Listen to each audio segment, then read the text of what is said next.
if you could talk about the brick makers and the RICO scenario, I think that sticks out as one of the times you had people, kind of standing up. If you could go ahead and elaborate on that, or just kind of give a brief synopsis and what was important about it.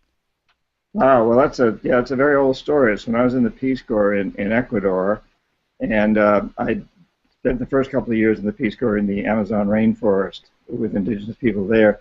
And then I was moved up into the Andes for the last year, the third year, to work with the brickmakers co-op to help them organize themselves into a marketing co-op so that they didn't get screwed by middlemen who bought the bricks very cheap from them and sold them much more expensively to construction companies.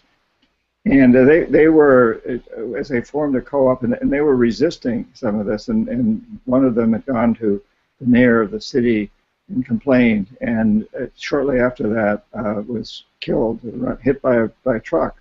It was pretty obvious to most people that it wasn't an accident, and the community was scared, and they were willing to do just about anything not to let that happen again. And they really were giving in, and I persuaded them that it wasn't the authorities that were going to be able to help them, that they had to stand up for their own rights.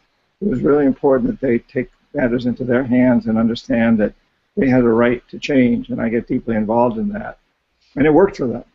And it usually works for people. And so it's an example of where we are today. I think this time of this presidential election is very important because we have to recognize that no matter who the next president is, he or she will not have a lot of power. It's very limited. And this is a democracy. And in a democracy, we the people are supposed to have the power. The problem has been that with the election laws the way they are, where big money is so important, and where even a candidate, let's say Bernie Sanders wins, it doesn't take any money from any big corporations, he's still going to be surrounded by members of Congress, the Senate, lobbyists that have tremendous connections to big corporations, and they will call the shots. And we need to understand that and not expect our presidents to work miracles, but to understand that we're the ones who have to do it.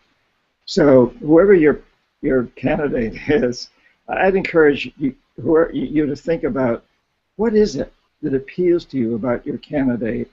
What are the big issues that most appeal to you?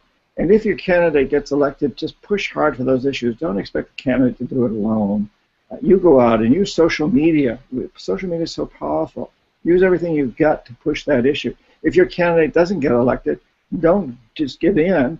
Push the issue anyway. Use social media. Start a consumer movement. Start political movements. There's so much we as individuals can do.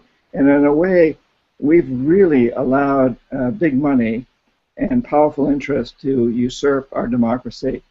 They've been very clever. They've used the media in very clever ways, but we've allowed it also. There's been a lot of lethargy. And just saying, well, geez, if just so-and-so gets elected, if just Obama gets elected, if just so-and-so gets elected, everything will be fine. Well, it doesn't work that way, and we need to understand that.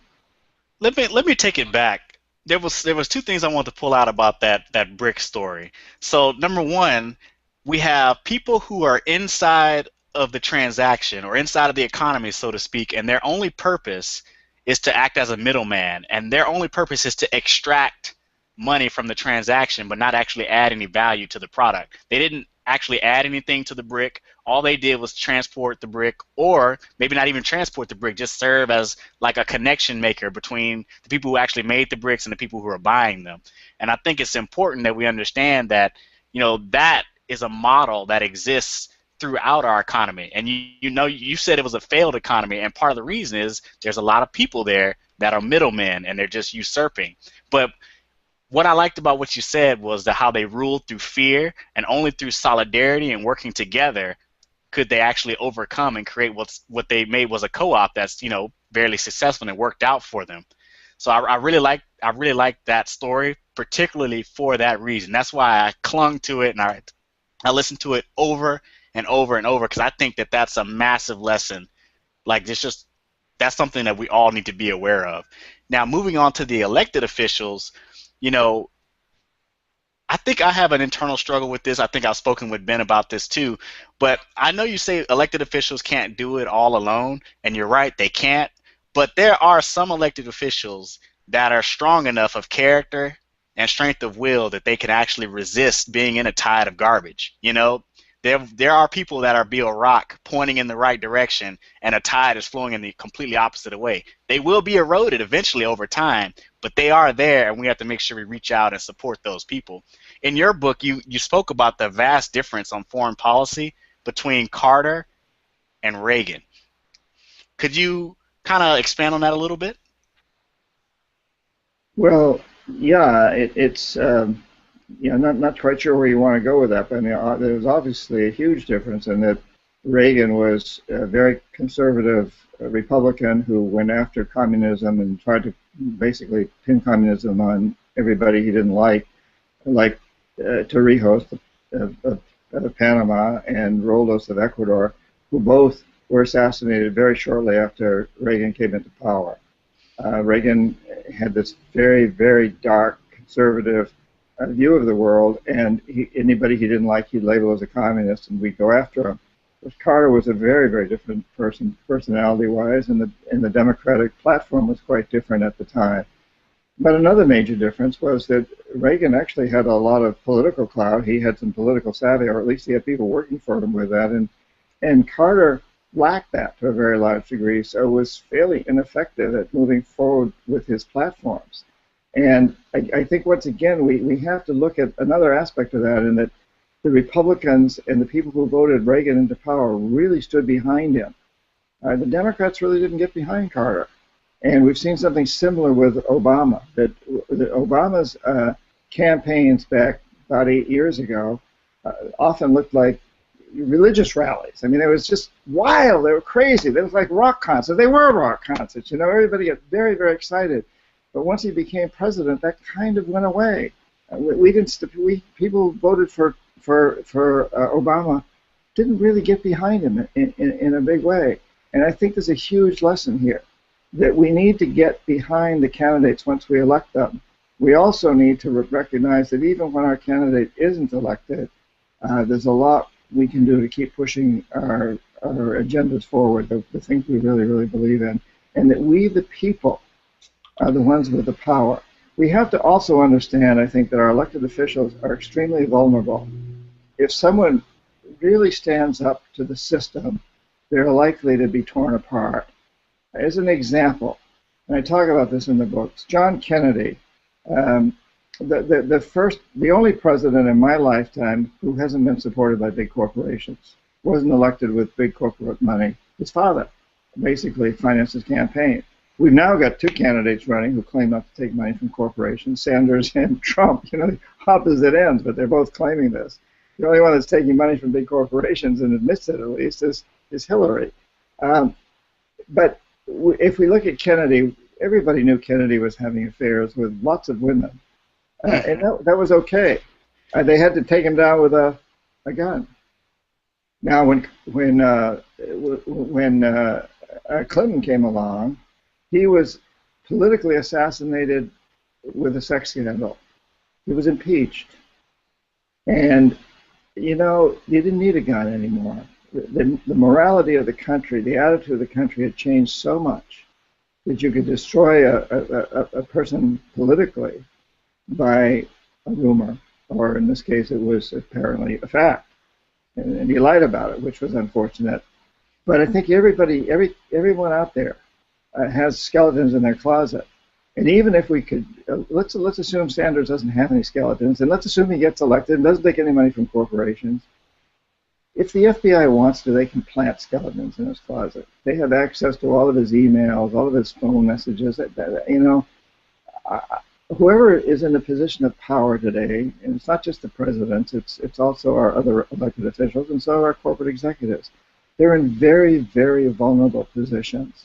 They can be assassinated politically or professionally without a gun, without physical injury. And we need to get that. We need to understand that. I want to double down on that, because I remember John Edwards was very, very popular, and you know, he was a very successful attorney, and he went after corporations, and he stood on behalf of the people in certain cases, not in all cases. Obviously, we have a a right-shifted, pro-corporate spectrum of political thought in America today, right?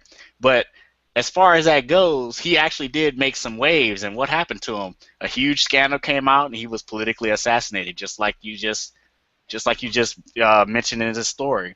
Well, there's But a lot of examples of that, Nick. I mean, another one is John Dean.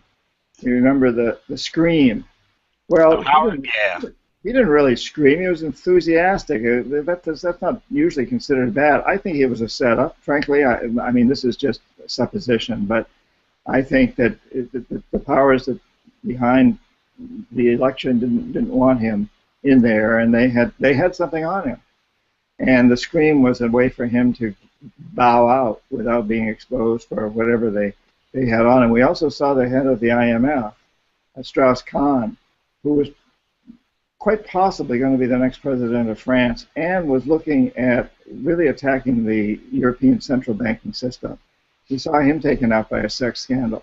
Now, in that case, and in so many of these cases, John Dean and so many others, there's a real story. There's a real story behind the story. Strauss-Kahn was undoubtedly a sex addict. But you see, the system knows that. Those who want to take him out know that. You send a chambermaid who you've hired to seduce him into his room, and he's easily seduced anyway. It doesn't take very much, probably. But then, if you recall, Strauss-Kahn, so he succumbed to this weakness that they knew he had anyway. He did something inappropriate, something wrong. He'd been doing a lot of wrong things, apparently. But they waited till he got on an airplane at an airport in New York. I think it was JFK, and then sent in the police to take him off the plane in handcuffs with all the cameras rolling. The media knew this was going to happen. And that was not necessary. That was a huge show. That destroyed the man politically, and it was a setup. I have no doubt about it. And I'm also have no doubt that he was a sex addict. I'm not trying to defend his actions toward women, but I am saying that they know. If you got a weakness, man, watch out. Guard that weakness, because it's going to come back to haunt you if you're in a position of power.